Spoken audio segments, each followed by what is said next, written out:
So this afternoon I will follow the usual procedure. I'll speak in English for 20 minutes or so, 20 minutes in Thai, and then Q&A session alternating English and Thai.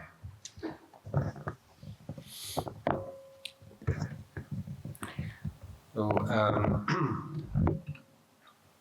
one of the words describing the Dhamma, the quality of Dhamma, is santitika or santitiko, which means verifiable. So that doesn't mean that everyone can verify every one of the Buddha's teachings at any time.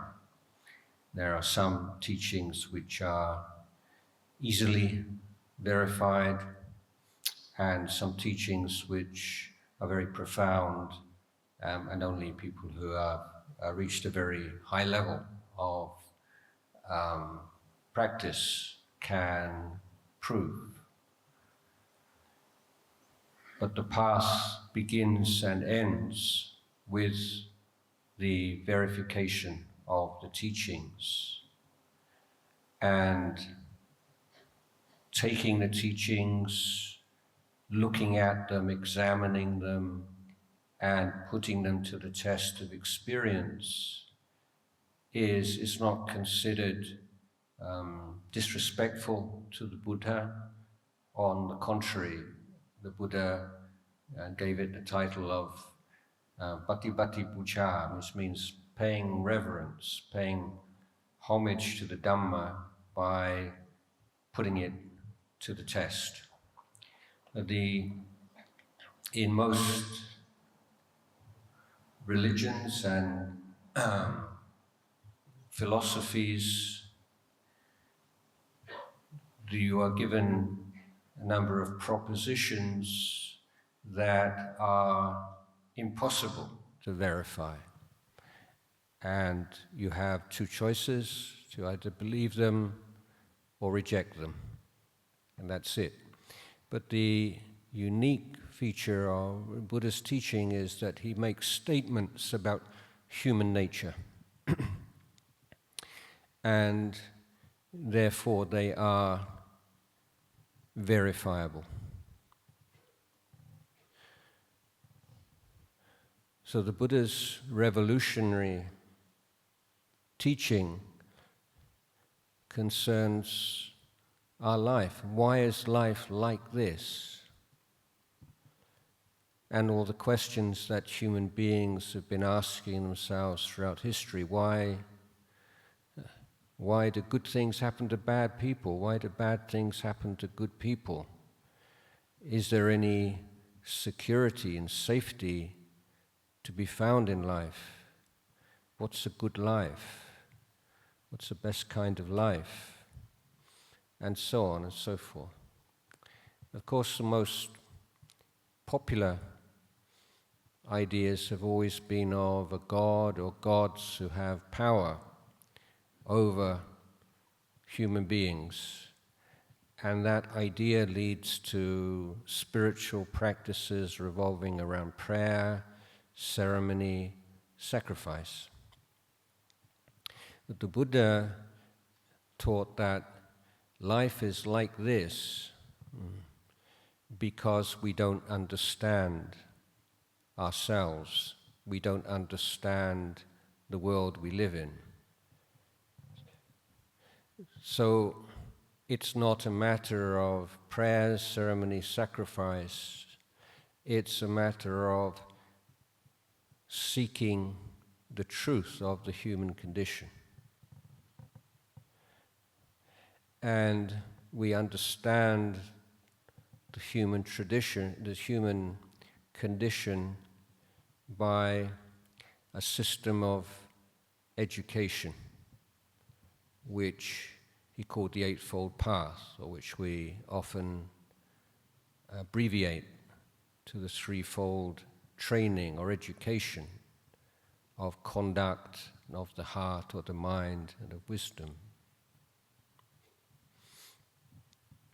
So the Buddha referred to his teaching as a Viryavada teaching. So that word vada is, maybe you've heard that word in Theravada, for example. It's like the teaching of virya, of effort. So the Buddha said that if you believe that everything is the will of a deity, whatever happens is the will, it's predestined, then there's no room for effort. If you believe that your life is conditioned by past karma, things you've done in the past, then there can be no effort, no reason to put forth effort. If everything is random, then effort has no meaning. But the Buddha's hypothesis, the Buddha's teaching that he presents us with and encourages and challenges us to look into is that our life is a flow of changes, and those changes are not random, they're not predestined, they're not a test, they're not a plan. It's a causal process, a very complex causal process, but one which human beings are capable of understanding. So the example, I've been recently in India, walking through central India and visiting Buddhist communities in the backward areas, and one of the things I've been saying a lot, or analogy, comparison, is saying, suppose that you were in a car and the car broke down, or a vehicle broke down in the middle of nowhere. They said, what would you do? What would anybody do? Is there anybody of any religion in the world who would sit in their car and pray to their deity to make their car run? Is there anyone who would sit and perform some ceremony or some sacrifice?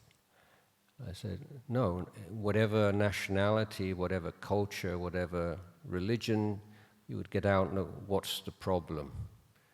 Lift up the bonnet or the hood and you say, what's going on? Is it something that I can solve myself? Do I need help? So we look at external problems in a very systematic way, and it's second nature to us to do that. What's the problem? What's the cause of the problem? Is there a solution? How do we get from here to the solution? What method is needed? This is so normal to us that we don't even think about it. And yet, in the inner world, most people just completely throw that tried and tested and extremely effective method out the window and resort to prayers and ceremonies and so on and so forth. Where the Buddha says you can apply the very same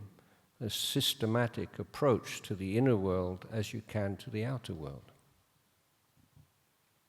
And you can look at your mind. We can do that. We can stand back from our instincts in a way that we understand animals cannot. You might have a cat called Tom, and in your house there's a mouse called Jerry, and you say, Tom, don't chase after Jerry. Put yourself in his shoes, feel some empathy, have some compassion. Don't chase. Tom can't help himself. Tom sees Jerry, he's got to chase after Jerry. And human beings have similar instincts, but they can, for reasons of compassion or practical reasons, many different reasons, can decide not to follow their instincts. This is our superpower that we have. We use as the basis of our Buddhist development. So we start to look at our life by giving ourselves certain tasks and seeing what happens. So we can take precepts, and we announce to the people around us, our loved ones and the communities we live in, that yes, I still have a lot of anger and irritation and so on, but I promise to you that I won't abuse you physically or verbally. This is something you can do. You can't, as an act of will, decide not to be angry with anybody. And if you start to think, I shouldn't be angry with myself, I should be, then you get even more confused. But you recognize, yeah, this is something that's accumulated over time, and it needs time to deal with and to gradually reduce the amount of anger and aversion in the mind. But in the meantime, it won't abuse anybody physically and verbally because of or due to that anger. So this is practical, something you can do, something you can put to the test. What happens if you keep the 5 precepts? What happens when you want to do something and you decide not to do it? How does that feel? Can you do it consistently? If you can, what helps you to keep a precept consistently? What undermines your determination to keep a precept? You're looking, you're learning all the time. These are training rules, they're not commandments from on high. And we observe. A lot of Buddhist practice is about observing closely. So we can observe, for example, that so much of our life is on automatic pilot, and we're almost zombie-like to the extent in which we just act without really thinking things through, following habits and doing things because we've always done them that way, or think things because we've always thought them that way, and so on. But let's say you take a precept, like first precept, not to kill, and something bites you, a mosquito bites you, for example, and there's the zombie-like response or reaction to swat the mosquito. But you take the precept and you stop. What happens? You recollect, you remember, or Panatipata, first precept. So this is a very fascinating, interesting event in your life, first time it happens, because you wake up. You wake up to what? You wake up to moral, spiritual values. What's right, what's wrong, what's good, what's bad, what's wholesome, what's unwholesome, appropriate, inappropriate. All those kinds of values and reflection based upon those values is made possible because you stop. You don't just follow the habit. And the precept helps you to do that. And so the first time you feel some irritation and there's an attempt to go back to sleep, follow it. But if you're patient, that passes away. And you see, you don't have to swat a mosquito, you can just blow it away. You have more alternatives. And so one of the key Buddhist principles is no mindfulness, few choices or no choices. The more mindful you are, the more choices you have. Now, when we keep precepts, we notice what happens. How does that affect you?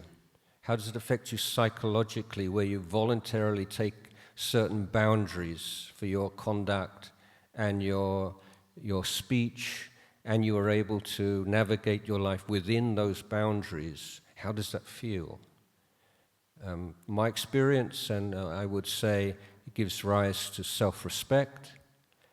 you start to have a better feeling towards yourself, you become a friend to yourself. How does it affect your relationship with people around you? It increases trust, and everyone feels safe. So, observing, this is a Sandittika Dhamma. It's not a matter of believing or not believing, but it's saying, if you do this, if you voluntarily, wisely restrict, create boundaries for your actions and speech in this way, it will have these beneficial effects on you psychologically and on your relationships. Is that true? Put it to the test. If you start meditating, then you take this to a whole other level.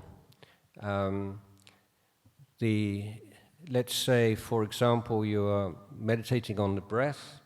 and you don't have to be so focused and so just reasonably free of thought, some basic mindfulness there, and a thought arises. An angry thought, let's say. Someone's hurt you, someone's abused you, and you remember what they said, how they treated you with contempt and disrespect, and so on. So without mindfulness, what happens? That thought spawns a whole story, and you fall into this rut of outrage and aversion and so on and so forth. Why does it do that? Because it's done that so many times before. Zombie mind. But when you have that mindfulness there, that there is a gap created between the thought and the reaction. And you realize you don't have to follow that thought. It's not inevitable. It's not necessary. That you can just be aware of that thought as a thought, and it passes away by itself. So this is Sandittika Dhamma, because we can look on the thought that arises, the angry thought, as the result of old karma. And we see that if you lack mindfulness and awareness, yes, to quite a great degree, your life is conditioned by, determined by things that have happened to you, things that you've done, things that you've said in the past. They've created habits and ruts in the mind. But these are not destiny, because if you wake up and you're aware of what's going on, you can just sit there and watch this thought. There it is.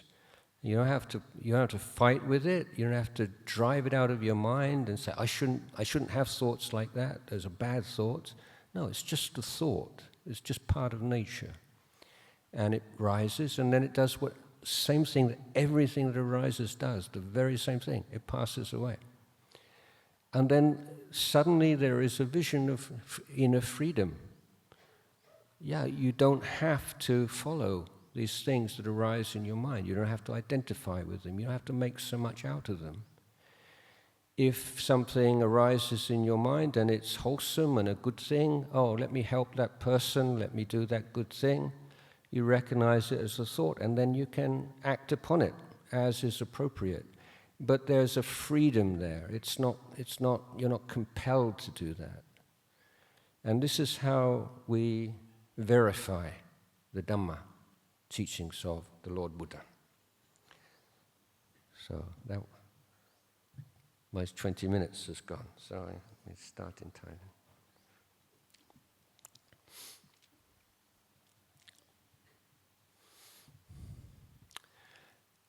เมื่อกี้นี้ก็ได้กล่าวถึงพระธรรมว่าเป็น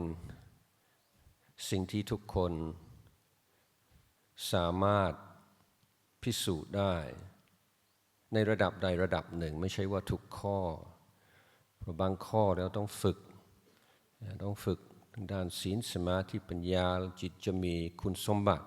มีวุฒิธรรมเพียงพอที่จะพิสูจน์ได้แต่บางข้อพิสูจน์ได้ตั้งแต่แรกตั้งแต่วันแรกตั้งแต่เดี๋ยวนี้เลยและการที่เราเอาคำสั่งสอนพุทธองค์มาพิสูจน์มาเทียบเคียงกับชีวิตจริงมาประยุกต์ใช้มาดูว่าใช่หรือเปล่าจริงหรือเปล่าไม่ถือว่าเป็นอาการของผู้ที่ไม่เคารพในพระธรรมไม่ถือว่าต้องเชื่อ100%เชื่อเต็มที่ตั้งแต่ฟังครั้งแรกไม่เลยพุทธองค์ไม่ต้องการพุทธองค์ก็ยังชื่นชมว่าผู้ที่เอาคำสอนมาพิสูจน์ไว้ก่อนจึงเชื่อนั้นเป็นผู้ที่กำลังบูชาพระพุทธพระธรรมพระสงฆ์โดยการกระทำเพราะคำสั่งสอนของพุทธองค์เกี่ยวกับชีวิตจริงของมนุษย์ไม่ได้เกี่ยวกับความสัมพันธ์ระหว่างมนุษย์กับสิ่งศักดิ์สิทธิ์ทั้งหลายเพราะพุทธศาสนาเป็นศาสนาเดียวที่เอาศูนย์กลางอยู่ที่ตัวมนุษย์เราเองทุกข์คืออะไรทุกข์คือภาวะที่ขาดความสุขที่แท้จริง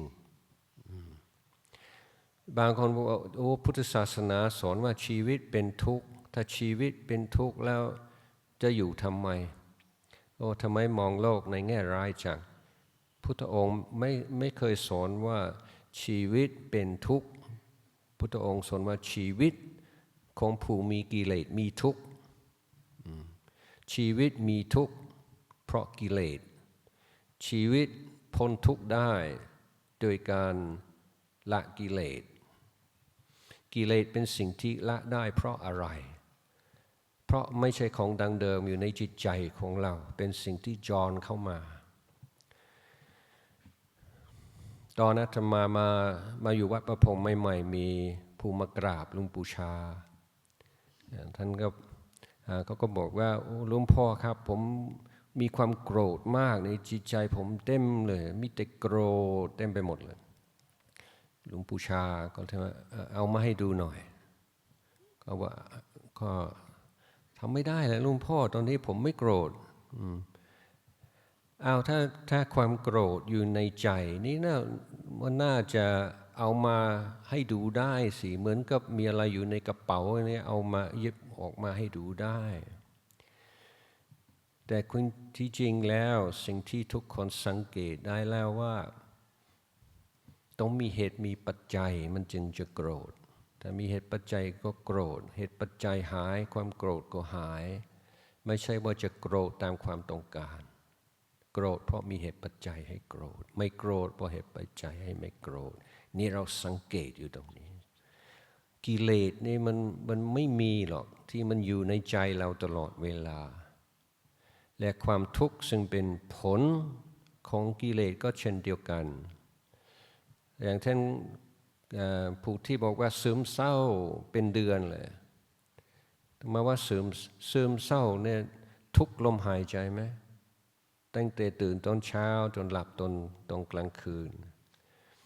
ความซึมเศร้าเป็นสิ่งที่มาเป็นระลอกมันไม่ได้อยู่ทุกลมหายใจไม่ใช่สิ่งที่อยู่ในใจเราความคิดผิดความกิเลสกามตัณหาภวตัณหาวิภวตัณหาเนี่ยมันก็มีเกิดมีดับไม่ได้อยู่กับเราตลอดเวลาเราจึงจะละมันได้ถ้าเป็นของเราจริงๆแล้วมันละไม่ได้หรอกเป็นส่วนหนึ่งของชีวิตแต่สิ่งเหล่านี้เกิดเพราะมีเหตุให้เกิดถ้าเราเก่งแล้วสามารถป้องกันไม่ให้เกิดได้คำว่านิโรธที่เราอริยสัจข้อที่3นิโรธเรียกว่าดับทุกข์ทีนี้ความหมายหนึ่งก็คือนิโรธก็คือทุกข์ไม่เกิดทำยังไงทุกข์จะไม่เกิดทุกข์ก็ไม่เกิดเพราะกิเลสไม่เกิดเป็นเรื่องของการปฏิบัติทีนี้คำสอนพุทธองค์เรียกว่าอากาลิโกมันเป็นสิ่งที่ไม่มีการไม่มีเวลาหมายถึงว่าโลภโกรธหลง ในจิตใจของมนุษย์ในประเทศอินเดีย 2,500 กว่าปีที่แล้วโลภโกรธหลงในจิตใจของคนไทยคนอังกฤษในสมัยปัจจุบันเหมือนกันเลยสิ่งที่ทำให้โลภสิ่งที่ทำให้โกรธสิ่งที่ทำให้หลงอาจจะมีแตกต่างแต่อาการของความโลภอาการของความโกรธอาการของความหลงเหมือนกันและในทำนองเดียวกันสิ่งที่จะทำให้โลภโกรธหลงดับหายก็เหมือนกันไม่มียุคไม่มีสมัยเพราะเป็นเรื่องธรรมชาติของมนุษย์นังคำสั่งสอนพุทธองค์ต้องมองเป็นเครื่องมือพัฒนาชีวิตของมนุษย์จะเจริญก็โดยการฝึกตนพุทธองค์ก็ตรัสไว้ว่าชีวิตประเสริฐได้ชีวิตของมนุษย์มีโอกาสมีสิทธิ์มีศักยภาพที่จะประเสริฐได้ด้วยการฝึกไม่ฝึกก็ไม่ประเสริฐหรอกแล้วเราเข้าถึงความเป็นมนุษย์ที่สมบูรณ์ด้วยการฝึกตนด้วยการขัดเกลาด้วยการชนะสิ่งเศร้าหมองอยู่ในจิตใจการชนะตัวเองพุทธองค์ตรัสไว้ว่าเก่งกว่าชนะนักศัตรูในสนามรบนับพัน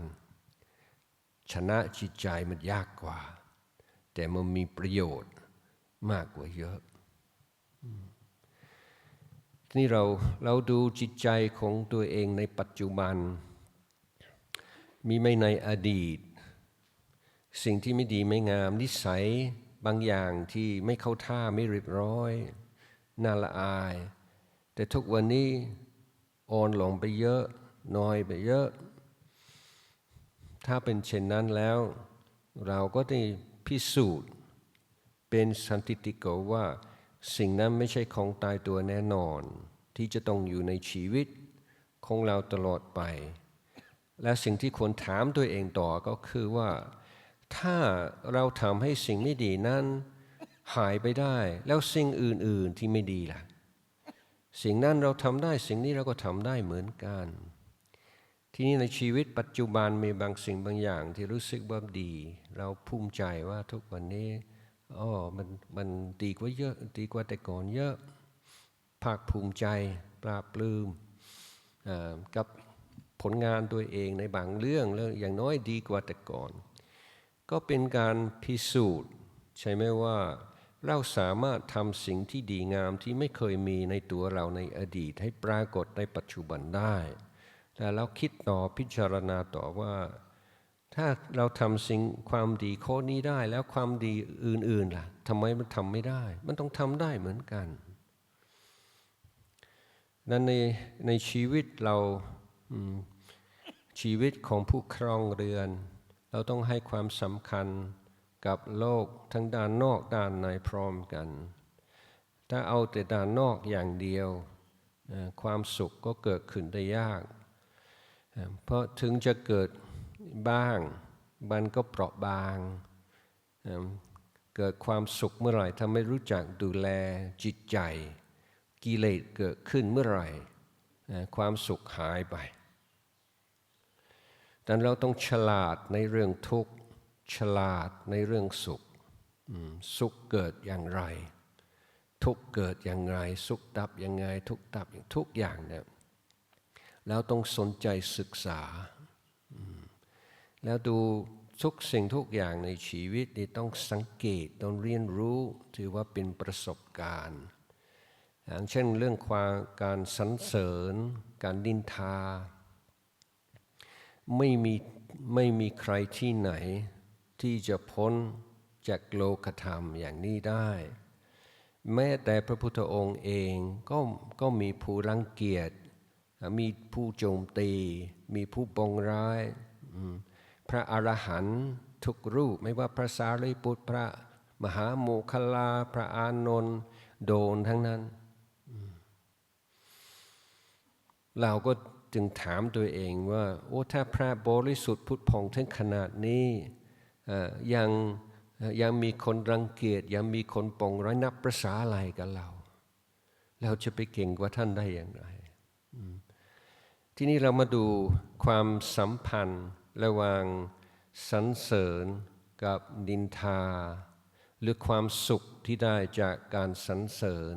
และความทุกข์ที่ได้จากการนินทาเราสังเกตได้ไหมว่ายิ่งชอบคนชมเรายิ่งชอบคำสรรเสริญยิ่งเจ็บใจกับคำนินทามันอยู่ด้วยกันทีนี้เรามักจะหวังหรือว่าต้องการให้รักเอาไว้ความสุขที่ได้จากการสรรเสริญอยากเอาไว้แต่ความทุกข์จากคำนินทาอยากจะทิ้งเลยไม่เอาเลยแต่ถ้าเราดูธรรมชาติของจิตใจธรรมชาติของชีวิตเราก็จะเห็นความจริงว่าไปด้วยกันถ้าเราอยากจะลดความทุกข์ในเมื่อมีคนด่าว่าเราหรือว่านินทาว่าร้ายอะไรต่างๆเราก็ต้องขัดเกลาต้องคอยปล่อยวางความสุขในการสรรเสริญไปด้วยกันในคำสอนพุทธองค์ก็เป็นเรื่องความเพียรเป็นเรื่องความสนใจฝึกหัดเรียนรู้จากประสบการณ์ชีวิตทั้งสิ่งที่ชอบสิ่งที่ไม่ชอบถ้าขาดการพิจารณาขาดการศึกษาคนเรามักจะคิดว่าสุขคือกำไรชีวิตทุกข์คือขาดทุนแต่ถ้าเราดูให้ดีบางครั้งความสุขทำให้ประมาทความสุขเป็นเหตุให้เกิดทุกข์ภายหลังความทุกข์บางอย่างความยากความลำบากบางอย่างเนี่ยถ้าไม่มีทางเลือกหรือว่าถ้าอดทนนานๆเข้าอาจจะเป็นเหตุให้เกิดความสุขภายหลังก็เลยมีทุกข์เพื่อทุกข์ทุกข์เพื่อสุขสุขเพื่อทุกข์สุขเพื่อสุขแต่ก็ต้องรู้จักแยกแยะดูว่าอันไหนเป็นอันไหนความสุขจะเป็นสิ่งที่ควรแสวงหาไหมพุทธองค์ก็ตรัสไว้ว่าสมควรแต่ก็มีเงื่อนไขว่าความสุขอันใดทำให้อกุศลธรรมทำให้กิเลสเพิ่มมากขึ้นทำให้คุณงามความดีในจิตใจเราลดน้อยลงระวังอย่าไปเอาดีกว่าแต่ความสุขที่ไม่ทำให้กิเลสเพิ่มมากขึ้นแล้วทำให้กุศลธรรมเพิ่มมากขึ้นอันนั้นไม่มีปัญหาพุทธองค์จึงตรัสถึงความสำคัญของการฝึกจิตในด้านสมาธิภาวนาเพราะจิตจะเป็นสมาธิจิตจะได้สมาธิเพราะมีสติถ้าขณะที่มีสมาธิไม่หลงและความสุขที่เกิดขึ้นในเมื่อจิตปล่อยวางสิ่งเศร้าหมองร่วมเป็นหนึ่งเป็นสมาธิแล้วเป็นความสุขที่ไม่มีผิดไม่มีภัยไม่มีอันตรายเลยเป็นความสุขที่ทุกคนควรจะได้สัมผัสในชีวิตจริงอยู่ถ้าออกจากสมาธิแล้วคิดเสียดายแล้วอยากกลับไปหาความสุขนั้นอาจจะทำให้เกิดปัญหาเกิดความยึดมั่นถือมั่นในความสุขแต่ในขณะที่เป็นความสุขที่เป็นผลของสมาธิในขณะนั้นไม่มีความยึดติดเพราะยึดติดก็ไม่สมาธิก็ไม่ยึดติดสำคัญคือออกจากสมาธิแล้วนั่นซึ่งถือว่าสมาธิมีบทบาทมีหน้าที่เป็นบาดฐานของปัญญาแต่เอาแต่สมาธิอย่างเดียวเสียดายดีอยู่แต่ว่าดีกว่านี้มีเป็นความดีที่เราควรจะปรารถนาควรจะแสวงหาต่อไปโดยการฝึกเรียนรู้นั้นเอาสมาธิมิจฉาสมาธิต่างกันยังไงไหมมิจฉาสมาธิเนี่ยบางทีก็นั่งคนดูเลยนั่งสมาธิเก่งตัวนิ่งเป็นชั่วโมงแต่เราก็ยังสรุปไม่ได้อาจจะเป็นสมาธิก็ได้มิจฉาสมาธิก็ได้แต่สำหรับผู้นั่งสมาธิสิ่งสังเกตก็คือถ้าเป็นมิจฉาสมาธินั่งนานๆออกจากสมาธิจะรู้สึกสดชื่นเหมือนเพิ่งหลับ เป็นความสุขของผู้ที่ได้หลับได้ผ่อนคลายสบายๆแต่ถ้าเป็นสมาธิออกจากสมาธิแล้วจิตมีพลังแล้วจิตมีความจะน้อมไปในเรื่องของอนิจจังน้อมไปในเรื่องทุกขังน้อมไปในเรื่องอนัตตาโดยธรรมชาติพร้อมที่จะเข้าใจอย่างลึกซึ้งความหมายของอนิจจังทุกขังอนัตตาของไตรลักษณ์นี่คืออานิสงส์ของสมาธิทำให้จิตพร้อมทำให้จิตมีคุณสมบัติที่จะศึกษาเรียนรู้ที่จะเห็นความจริงของชีวิตเห็นความจริงของโลกพิสูจน์เป็นปัจจตังเลยในคำสั่งสอนพุทธเจ้าว่าจริงแท้แล้ววันนี้ก็ได้แสดงธรรมพอสมควรแก่เวลา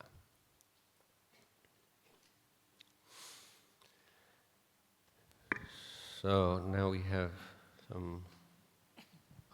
you have some questions prepared. Yes, thank you very much. Namaskaran, Ajahn. First question in English. Ajahn, how to be brave enough to trust people again if you did it before and got hurt? Thanks.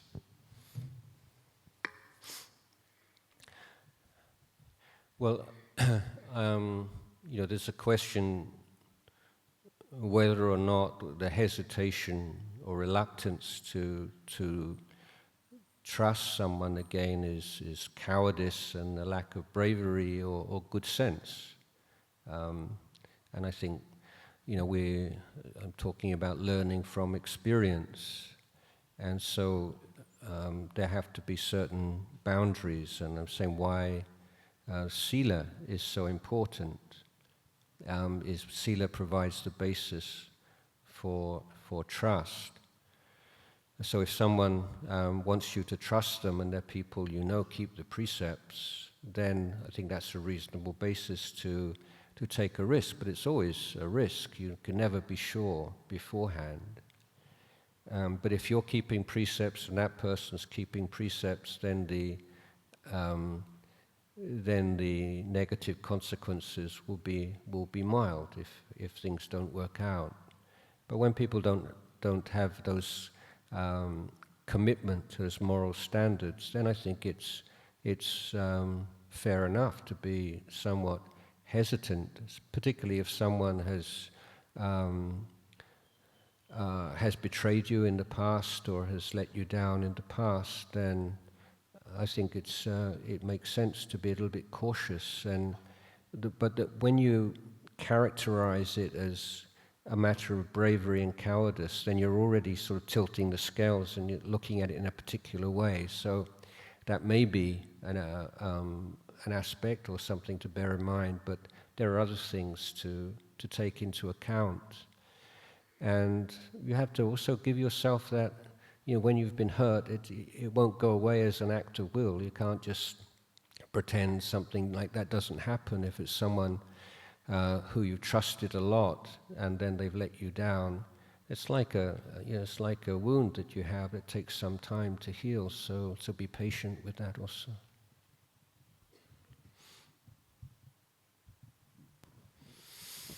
กราบนมัสการพระอาจารย์เจ้าค่ะคำถามภาษาไทยเจ้าค่ะกราบเรียนท่านอาจารย์ครับในระหว่างปฏิบัติธรรมบางครั้งฟุ้งซ่านมากจนต้องอยู่กับลมหายใจอย่างเดียวบางครั้งสงบแต่จู่ๆฟุ้งซ่านผมจะดูกายมีเวทนาที่ไหนบ้างจนเปลี่ยนความฟุ้งซ่านไปหมดไปผมปฏิบัติถูกต้องหรือไม่ครับกราบขอบพระคุณค่ะ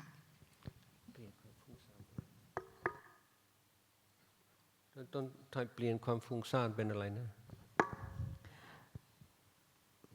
ต้นท้ายให้ดูกายที่มีเวทนาที่ไหนบ้างจนเปลี่ยนความฟุ้งซ่านหมดไปผมปฏิบัติถูกหรือไม่ครับคือความฟุ้งซ่านอย่าไปบังคับมันฮะอย่าไปฝืนมันมากข้อแนะนำเรื่องความฟุ้งซ่าน ว่าเราดูมันไปรู้มันไปดีกว่าที่อาตมาชอบเปรียบเทียบเหมือนเด็กเล่นอยู่ในที่มืดผู้ใหญ่เปิดไฟแล้วก็ไม่ตักเตือนเด็กเลยว่าอ้าวไม่เป็นไรแล้วเล่นต่อเด็กก็เล่นต่อไม่ได้เพราะว่าผู้ใหญ่ยืนอยู่ตรงนั้นมันที่สว่างไม่ใช่ที่มืดแล้วนำเวลาจิตกำลังฟุ้งซ่านแล้วก็ตั้งตัวรู้มันไปไม่ต้องละมันไม่ต้องไปสู้กับมันไม่ต้องไปฟื้นมันเหนื่อยเบื่อรู้มันไปไม่นานมันก็หยุดของมันเองเพราะพอตั้งตัวรู้แล้วไม่ฟุ้งถ้าฟุ้งก็ไม่รู้แต่ตัวรู้อยู่ตรงนั้นนะมันไม่ฟุ้งอีกวิธีหนึ่งถ้าสมมติว่าเรากำลังคิดอะไรสักอย่างคิดว่าออกจากนี่แล้วก็จะไปกินก๋วยเตี๋ยวแล้วอะไรอย่างนี้พอมันจับได้ว่ากำลังคิดอะไรอยู่แล้วก็คิดซ้ำๆเลยว่าออกจากนี่แล้วก็ไปกินก๋วยเตี๋ยวไปกินก๋วยเตี๋ยวไปกินก๋วยเตี๋ยวไปกินก๋วยเตี๋ยวไปกินก๋วยเตี๋ยวมันจะปล่อยไปเองคือความพลังของความฟุ้งซ่านนี่ถ้าแบบฟื้นมันมากมันจะไม่ได้แต่ก็เอาพลังของมันแล้วให้มันค่อยๆเย็นลงสำคัญคือต้องปล่อยวางด้วยความเบื่อไม่เอาอีกแล้วเนี่ยมันมีวิธีอย่างนี้ที่จะใช้พลังของความฟุ้งซ่านแล้วก็ค่อยให้มันลดน้อยลงถ้าในชีวิตประจำวันวันนั่งก็ควรจะมีทางเลือกอย่างเช่นการทำวัดสวดมนต์ช่วยบางทีก็เอาคำสอนพุทธเจ้าในพระสูตรและบทสวดมนต์มาเขียนให้เขียนตัวบรรจงช้าๆให้จิตอยู่กับหลักธรรมอันนี้ก็ทำให้จิตใจเย็นลงได้เหมือนกัน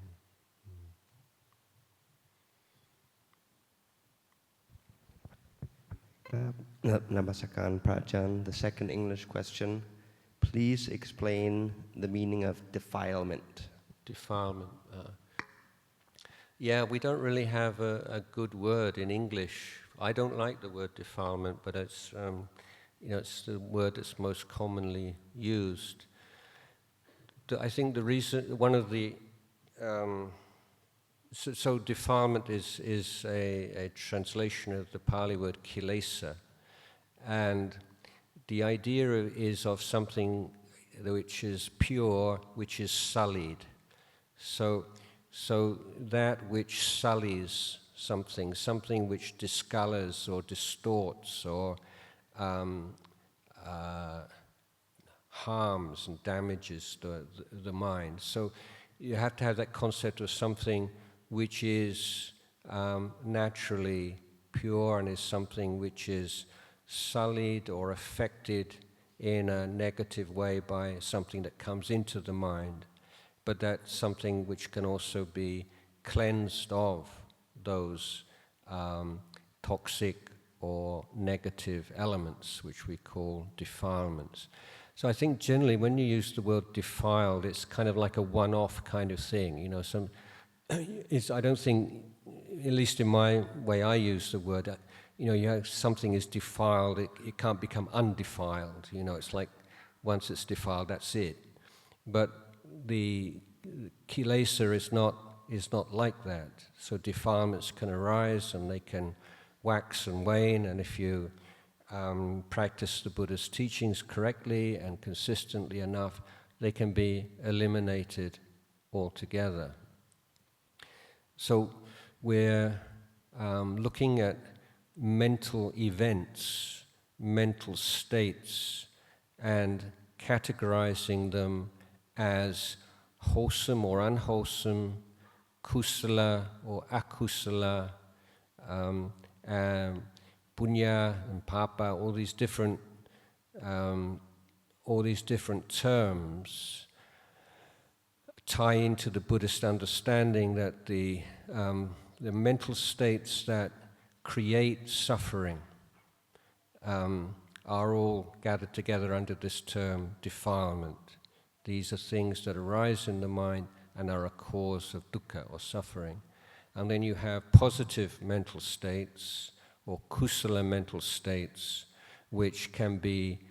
introduced into the mind and developed, and these mental states lead to liberation. This is a really important point, because in the practice of right mindfulness in Buddhist teaching, it's not just a matter of knowing what's going on in the mind with equanimity and just being choicelessly aware. In the Buddhist sense, you are also aware of the meaning of what's arising in the mind, and whether it is something which is harmful to the mind, or whether it is something which is leading, in those dhammas, that leading to samadhi, to wisdom, to liberation. So that the sense, not just knowing that there's this mental state, but knowing that this mental state is a cause of suffering and needs to be abandoned, or this mental state is part of the path to liberation and should be cultivated.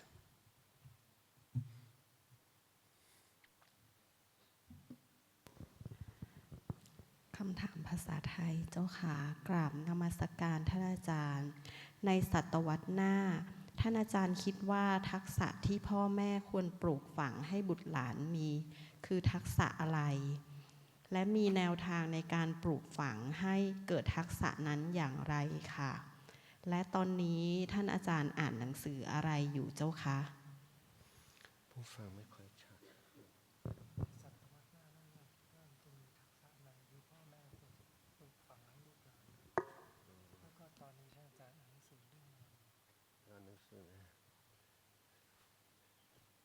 ศตวรรษหน้านะฮะไม่ใช่ศตวรรษนี้ฮะ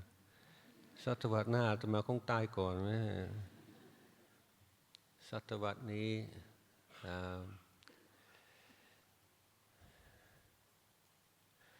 คือในเมื่อชีวิตและโลกมันเปลี่ยนแปลงอย่างรวดเร็วและในรูปแบบที่ไม่มีใครพยากรณ์ได้สิ่งที่ต้องการปลูกฝังทั้งในใจด้วยเองและก็คนอื่นเรียกว่าลูกหลานทุกคนก็คือมีความไม่ประมาทมีความเตรียมพร้อมที่จะรับมือจากของใหม่ที่เกิดขึ้นไม่ว่าจะเป็นสิ่งที่ชอบหรือไม่ชอบสิ่งที่น่าปรารถนาไม่น่าปรารถนาก็ตามหลักเดิมของพุทธองค์ที่สอนให้เราถึงพร้อมด้วยความไม่ประมาทความไม่ประมาทคือเตรียมพร้อมเราต้องฝึกตนอย่างไรจึงจะเตรียมพร้อมสำหรับความเปลี่ยนแปลงในอนาคตในเรื่องการทักษะของลูกหลานอาตมาเห็นว่าชาวพุทธเราเป็นผู้ที่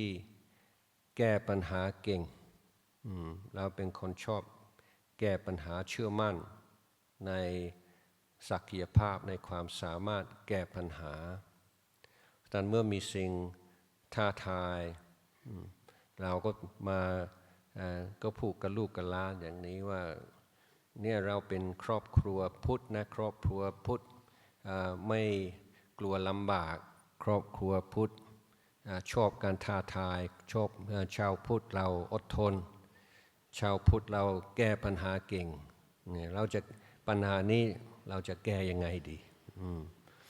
แล้วก็มีความพร้อมมีความไม่กลัวลำบากก็อยากให้เป็นอย่างนั้นอาตมาอ่านหนังสืออะไรตอนนี้ไม่ได้อ่านหนังสือไหนมันไม่ค่อยมีเวลาอ่านนั่นอ่านนี่อ่านอาตมาฟังพอดแคสต์น่าสนใจ called the Telepathy Tapes. Anybody interested? Is เป็นพอดแคสต์เกี่ยวกับเด็กออทิสติกที่ติดต่อกันได้โดยโทรจิต It's about autistic children communicating with telepathy. It's very interesting. You can find it, I'm sure. The Telepathy Tapes, it's cool.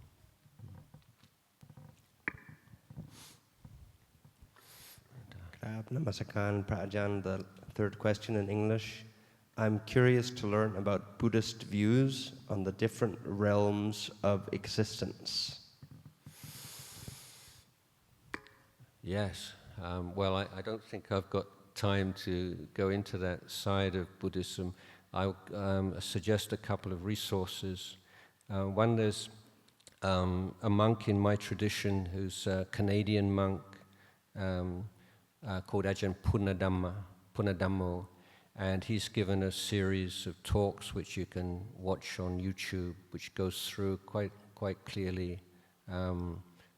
presents all the different realms in Buddhist cosmology. Another resource I'd like to share with you all that it's very, very good is Norbu. Has anybody heard of Norbu? Norbuai. So it's a chat bot specifically for Buddhists and Buddhist topics and Buddhist scholars. So if you have any Buddhist questions, then no monks around, then Norbu, Norbu, and then AI, and give it a chance. So ask what it has to say about Buddhist cosmology.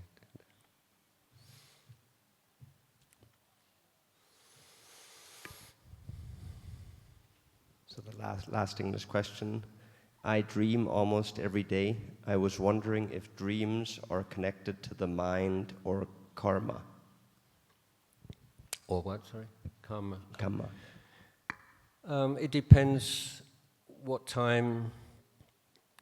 of the night you dream. If you dream just before you wake up, it means you've been in bed too long. Because, you know, if you wake up and you know that it's time to get up and you just roll over and go back to sleep, the dream that comes up there, that's just a sign that you should have got up earlier. There are dreams that are,